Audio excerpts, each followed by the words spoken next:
So this question comes from Compuoddity.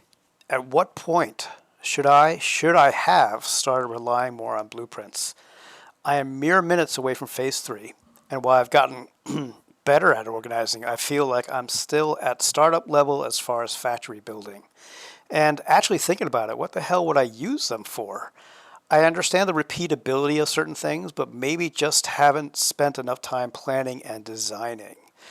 Yeah, so it's funny. I've been playing this game for a long time, but blueprints are a fairly new addition. You know, if you look at the span of the game, I think it came out in the last year and a half, and the game's been 5+ years. So there are so many useful things to do with blueprints that will definitely speed things up, from very small things to very big things. So, as an example of very big things, I have been working on something to use to build with the Mark 1 blueprint designer, which is the first one you get.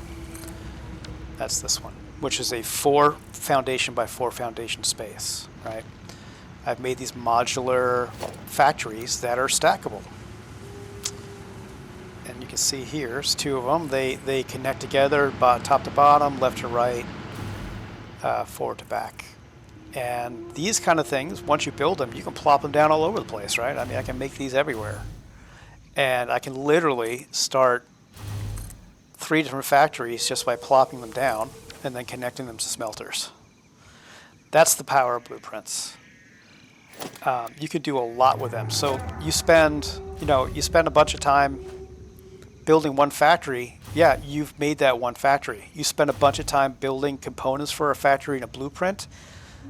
You have now leveraged your time throughout your entire save, right? Because instead of designing one factory, now you've designed either a factory you can use over and over again, or the base for a factory you can use over and over again.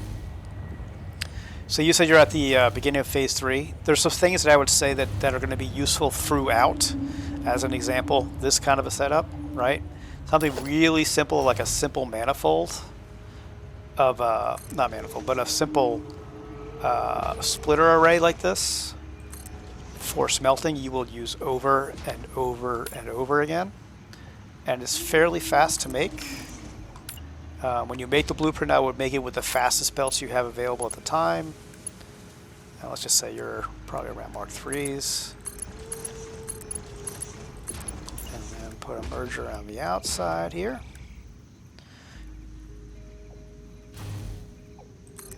And this kind of a thing, look, it takes very little time, but now that you have it, you can use this all over the place. I'm going to default it to iron ore. That's already what it is. So then you can say iron smelting array, right? And you can make different categories here too, which is really nice. So I think, how do you do that? Oh, edit. So I usually do like ore processing. I'll do. So these are things like, you can think of them like little, you have components like a factory, you have components like a machine, right? But if you think one step farther out from that, you have groups of machines, groups of other items that you can build ahead of time. And it's really, really useful. Category is empty. Oh, I got to give it a subcategory. Let me just say call this smelters, because pretty soon we're going to have foundries too. Smelters. Apply. We're going to put it here. Close out of that. We're going to give it an icon. Smelter. And I usually use white for iron. This is kind of my own. Look at gray is fine. All right, so now that you've saved this, now it would be good if I spelled that right. Save. And then, I will have a bad habit of putting, after you've saved it once, putting the item in their default directory, which is very annoying. I really hope they fix that, and we'll get rid of this one here real quick. How do I get rid of it? Oh, delete here. Remove blueprints, okay. Go back here, put this in the right subcategory, smelters. All right, so you have an iron smelting array there. Apply, close. So now the cool thing is, now you have an iron one, let's make a copper one.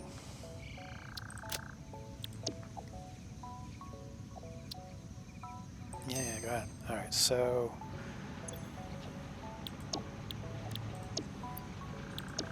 and then we'll copy that setting, paste it over. Now we'll save this one as a copper smelting array. We'll put it in the same here. And we'll probably change the color of it too. Let's do that. I usually use like an orange, coppery color. That. Always check what directory is putting in because it will default it to the root one, which is, I hope it's a bug. See, look, now it changed it to undefined. It's kind of an annoying thing, but whatever. There's one other one we can do, right? Yeah, so we can do Caterium. Let's do that.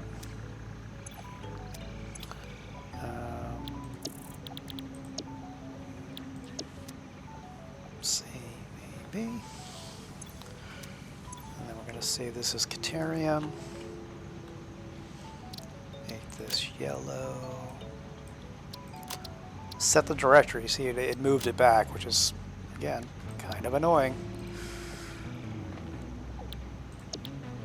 Okay, so now all of a sudden, you've just made a blueprint that's going to pay dividends for the rest of your game. So, let's say you want to, let's see, where are we? So you want to, exploit this iron over here.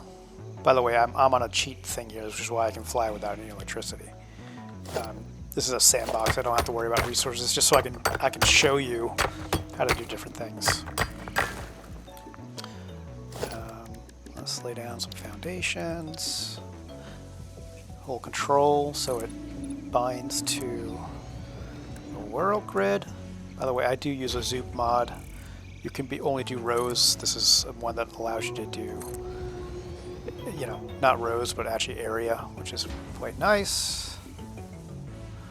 This is not going to be pretty, by the way. But whatever. So now, all of a sudden, we can use our smelting array fairly simply. Now, I didn't put power in there. That's my bad. I should have, but, this is an example, so... Oh, well. Oh, there's still... Oh, I already did. Okay. Production. Minor. I'm just going to put a Mark 1 on here. And now, let's go look at our blueprints, because we can go like this. We can put it in our hotbar. Let's put it under 5. So 5. And we're going to need a few, I think. So we're going to put one there. One there.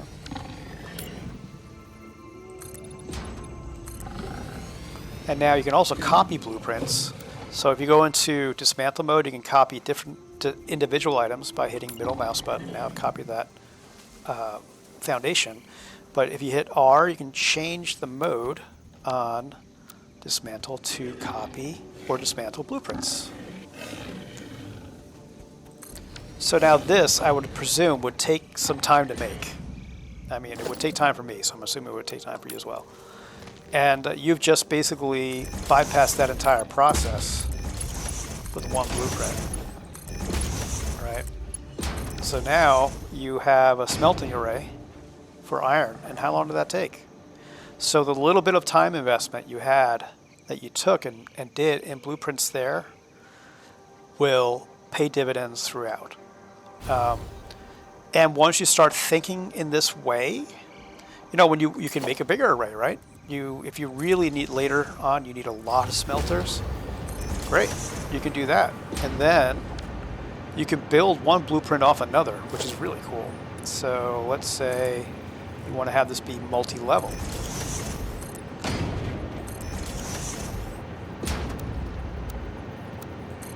Just putting this in here as an example real quick.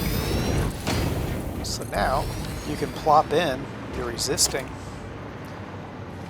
smelter array. So where did I put it? Right there.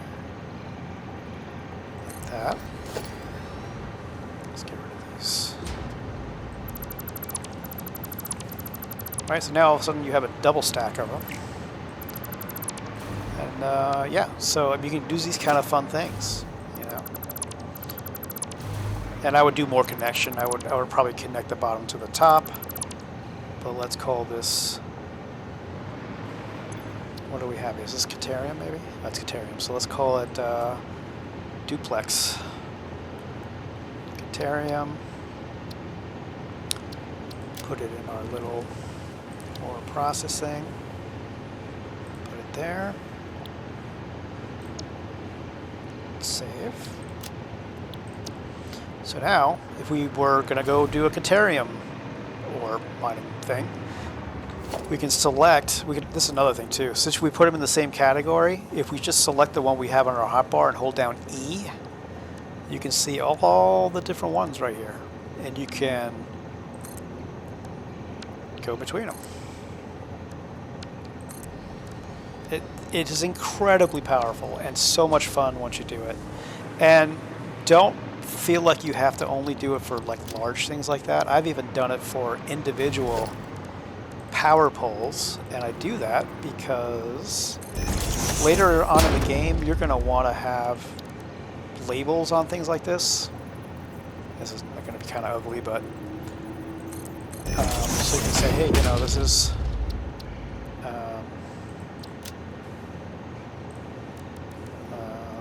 let's say like coal power, right? So let's look at a coal power plant up here. All right, let's do that instead. Then we take coal power bus. And I look to center it. I can't center it, can I? Oh, that's a shame. All right, whatever. And then you save this. I'm going to make a new category for power. And I'm sort of kind of keeping the general layout of the categories in the base building, you know, in the building menu that's there already. Let's see, our power icon. Oh, I think I use this, don't I?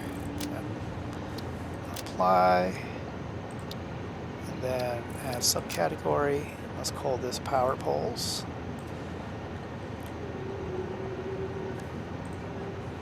There, apply.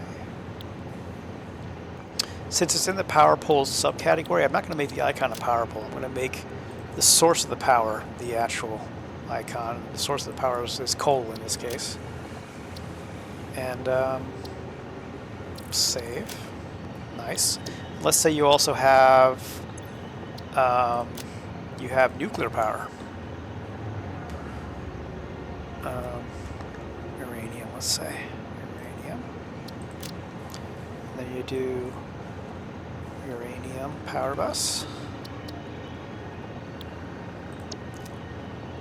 And then, no, I don't know why I didn't take that. All right, well, let's just do this uranium power bus. So I canceled it out by accident. Uranium. Select. I'm going to put it in the same category here. Save. So now when you're running power from your power supply areas, you can go to blueprints, power, choose this, and you'll have a sign that has an indication as to, I'm sorry, you'll have power that has an indication as to where it's coming from. And you can copy these just like other blueprints, and then you can use your wheel here to change which power pole. So incredibly powerful. You don't have to use them, but I think it adds to the enjoyment of the game. I think more now about making blueprints for things than almost anything else. I've gotten to the point now where I make blueprints for very large assemblies where you're going to have multiple blueprints connect with each other. There's also an auto connect feature that's probably out of the scope of this video, but yeah, I would definitely say get into blueprints sooner rather than later. The more you use them, the more you'll find uses for them. Anything else? Do I have any good blueprints out here? Anything? Oh, these are...